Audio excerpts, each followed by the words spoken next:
আসসালামু আলাইকুম। আজকে আবারও চলে এলাম নতুন একটা ভিডিও নিয়ে। আজকে আমাদের ডাটা খেতে গিয়ে ডাটা তুলে নিয়ে রান্না করব, তাই ডাটা তুলতে গেলাম।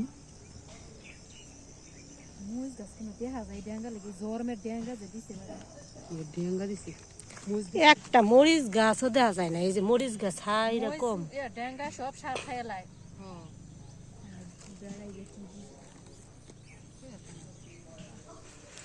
এটা আসলে মূলত ডাটা ক্ষেত না, এটা আমাদের মরিচ ক্ষেত। মরিচের চাষ করা হয়েছে, তো পাশাপাশি ডাটার বীজ ফলানো হয়েছে। ডাটা বিক্রি করে মরিচ ক্ষেতের আসল মানে খরচটা তোলার বৃথা চেষ্টা। ডাটা প্রচুর হয়েছে, যে ডাটা আর মূলা এগুলো তুলে এনে রান্না করবো আজকে। আসলে আমরা যারা গ্রামে থাকি তারাই জানি, এই গ্রামের এই সবজির চাষ হয়, সবজি ক্ষেত থেকে সরাসরি সবজি তুলে এনে রান্না করা মজাই আলাদা। যে আমাদের ডাটা খেতে ডাটা মূলা এগুলো সব তুলে এনে রান্না করবো। আরও আমাদের এলাকার সব জমিতেই তরকারি চাষ হয়, ধান চাষটা একটু কমই হয়, বেশিরভাগ মরিচ চাষ করা হয়।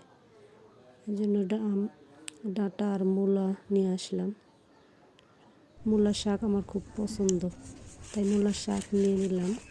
মূলার শাক গলায় লবণ দিয়ে অনেকক্ষণ কষলে এগুলো কষ বের করলে রান্না করে ভালো লাগে খেতে।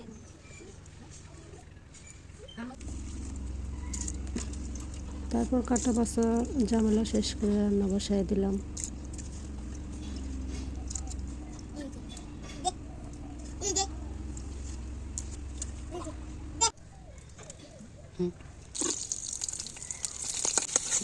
আমি নতুন ইউটিউবে আসলাম, ইউটিউব জার্নি আমার নতুন, মাত্র কয়েকটা ভিডিও দিলাম।